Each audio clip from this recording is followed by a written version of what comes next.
सागराने नाविकामणी संकट मोठे पेरले, वादळाने होडी सहिता 10 दिशांनी घेरले. कोकण महाराष्ट्राच्या मातीला लाभलेलं एक सागरी सौंदर्य. परशुरामाची भूमी कोकण, चुलीवरच्या घावण्याची चव कोकण, शहाळ्यासारखी स्पष्ट बोलणारी पण जीव ओवाळून टाकणारी माणसं म्हणजे कोकण.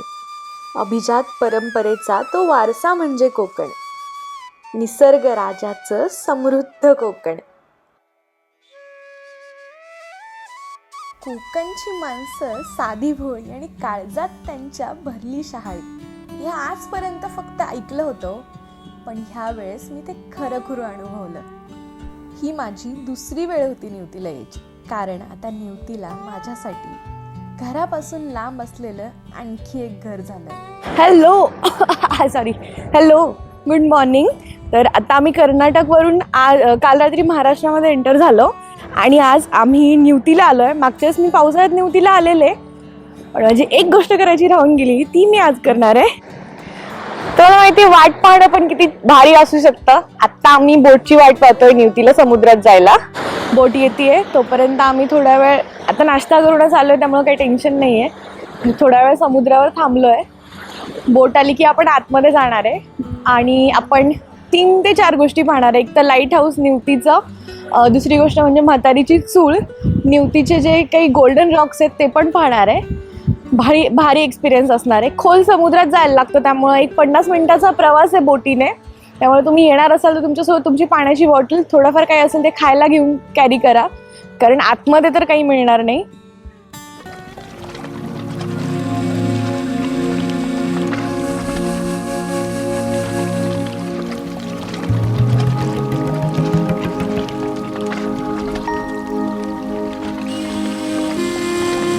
मला ना पाण्याची प्रचंड भीती वाटते आणि मला माहिती आहे माझ्यासारखे बरेच असतील. यावेळेस मात्र मला ही गोष्ट करायचीच होती.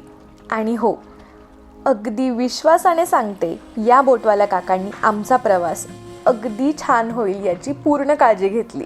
उलट यावेळी मात्र माझी पाण्याची भीती थोडीफार कमी झाली. आता आम्ही ना आतमध्ये समुद्रात जायला निघालोय. 50 मिनिटाचा प्रवास आहे. जर तुम्ही शेअरिंगने गेलात ना तर पर पर्सन 500 रुपये घेतात. अदरवाईज तुम्हाला जर प्रायव्हेट बुक करायचे असेल तर तसंही ऑप्शन अवेलेबल आहे इथे. आय थिंक त्याचे काहीतरी 6,000 ते 7,000 घेतात. जसं तुम्ही बार्गेन कराल त्याप्रमाणे. मलाच थोडीशी भीती वाटते. ज्याला पाण्याची भीती वाटली ना त्याने नक्की या, कारण थोडीशी वाटेल पण मजा येईल. पीक एक्सपिरियन्स आहे यार, पीक कोकण एक्सपिरियन्स. जाम भीती वाटते यार. मला ना उभं पण राहलं जात नाही, कारण मला पाण्याची भीती वाटते. भाई साहब काय एक्सपिरियन्स आहे यार. तुम्हाला ना इथनं निवतीवरनं पण बोट मिळून जाईल. अदरवाईज ना तिकडे देवबाग आहे, देवबागवरनं पण बोट मिळतात. कम्पॅरेटिव्हली आय थिंक तिकडे थोडं स्वस्त मिळतील, कारण तिकडे बोटचं प्रमाण जास्त आहे. पण इथनं अंतर कमी आहे आणि तिकडनं 1.5 तास लागतो. त्यामुळं अंतर वाचवायचं असेल, वेळ वाचवायचा असेल तर तुम्ही नक्की इकडनं येऊ शकता. जाम भारी एक्सपिरियन्स आहे.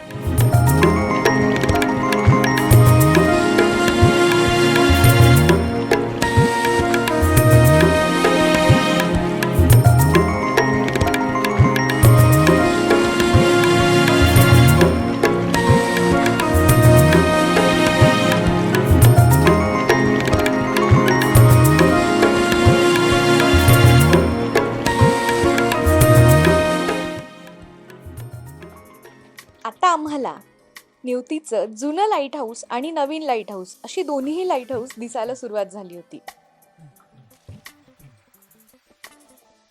त्यासोबतच निवतीचे हे गोल्डन रॉक सुद्धा दिसत होते. मी तुम्हाला सजेस्ट करेल, एक तर सूर्योदय किंवा सूर्यास्ताच्या वेळेला जा, कारण सूर्याची जेव्हा कोवळी किरणं ह्या गोल्डन रॉक्सवर पडतात तेव्हा ते आणखी उठून दिसतात. राज ठाकरे एकदा भाषणात म्हणाले होते, आपल्या कोकणाच्या पर्यटनात ना इतकी ताकद आहे की तो संपूर्ण महाराष्ट्राला पोसू शकतो. आज हे सगळं पाहून मला त्यांचे शब्द खरे वाटत होते.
कमाल वाटली ना ही जागा.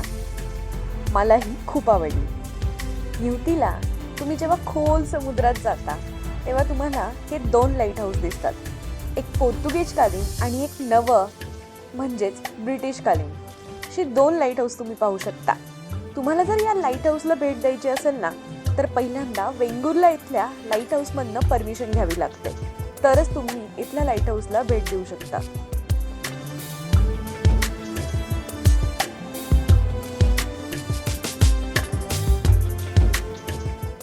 आम्ही जवळपास 1.5 ते 2 तासाचा हा प्रवास केला. थोड्या वेळ मनात विचार येऊन गेला, इतक्या खोल समुद्रात हे गोल्डन रॉक्स कसे काय? किती अद्भुत आहे ना आपला निसर्ग. खरं तर आपल्या महाराष्ट्राला कोकणाच्या रूपात एक देणगी लाभली आहे, स्वर्गाची. आणि त्याच स्वर्गातली ही एक जागा आहे, निवती. आत्ता तुम्हाला जे समोर दिसतंय ना ते आहे निवतीचं नवीन लाईट हाऊस.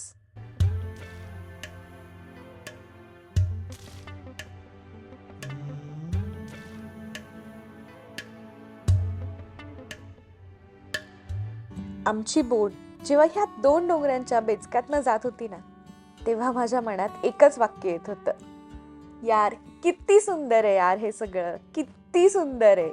का लोक येत नाहीत यार हे पाहायला?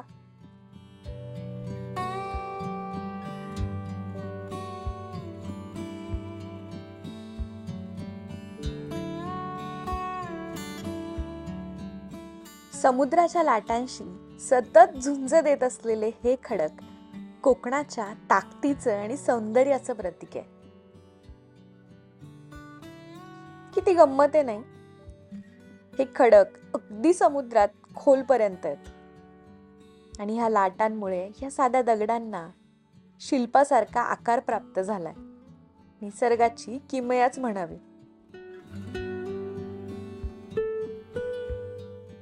आम्ही गेलो तेव्हा पाणी त्या मानाने शांत आणि स्थिर होतं. त्यामुळे आम्हाला म्हातारीची सूळ पाहता नाही आली. महेंद्र मित्र ह्याला म्हणतात म्हातारीची चाळ. ॲक्च्युली म्हातारीची चाळ म्हणून ह्याला नाव आहे, पण लोकांनी पर्यटक लोकांनी ह्याला बोललं आहे म्हातारीची चूळ, ह्याला नाव दिलं आहे. ते 2 त्या वाटेनं त्याला ढोल आहे आणि हा वाटेनं ढोल आहे. त्याला संगम होऊन तो पेशरने आणि त्याला उपरचीच हवा पाहिजे. ही तळली हवा दक्षिण हवा नाही चालत, फक्त उपरचीच त्याला फोर्सने हवा पाहिजे, तरच तो संगम बाहेर एक्सवरून फवारा येतो. असो, पुढच्या वेळेस जायला मला काहीतरी कारण मिळालं.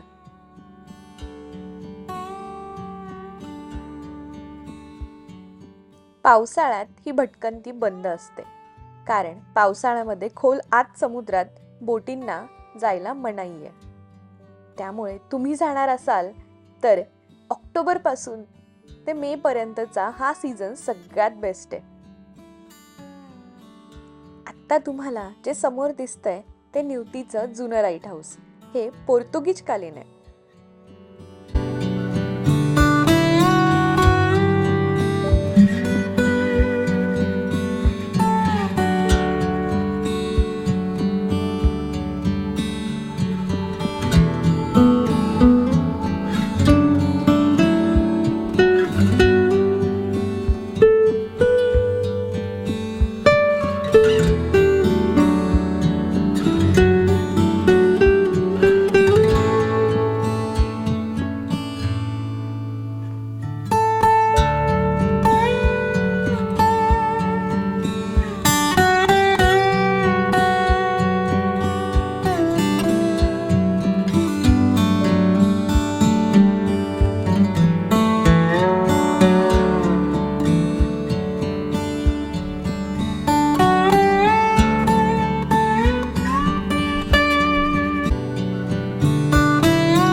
कोकण आहे यार.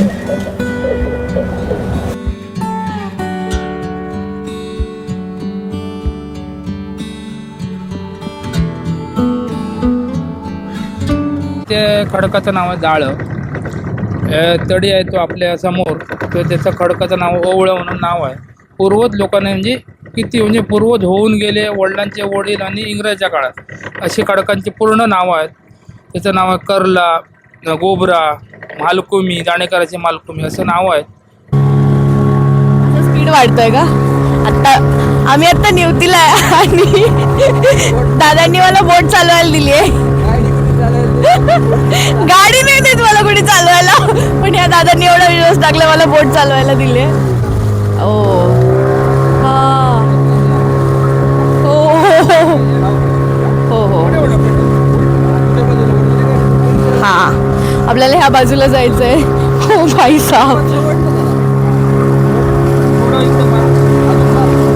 अजून ओढू तिकडे तिकडे तिकडे. हा हा होय, तू नीट धर बाई. प्रो आहे आपण. आपल्या बाईक राईडचे व्हिडिओ नाही आले, पण बोट राईडचा आलाय. कारलीचा थवा, माशांचा थवा दिसतो इथे. हो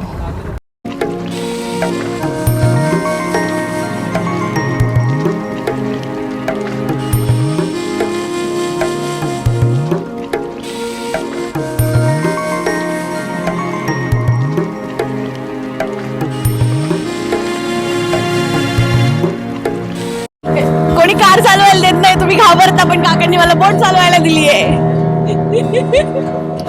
जाम भारी एक्सपिरियन्स होता यार. तुम्हाला यायचं असेल ना, मी या दादांचा नंबर तिथे टाकेल युट्यूबला आणि इन्स्टाला पण. बाय. जवळपास 1.5-2 तासाच्या प्रवासानंतर आम्ही पुन्हा निवतीला आमच्या स्टेला आलो आणि इथे आजींनी आमच्यासाठी आज खास सुरमईचा बेत आखला होता. आजींच्या हातची सोलकढी बाप लागते. खरंच सांगते, तुम्ही गेलात ना, नक्की ट्राय करा.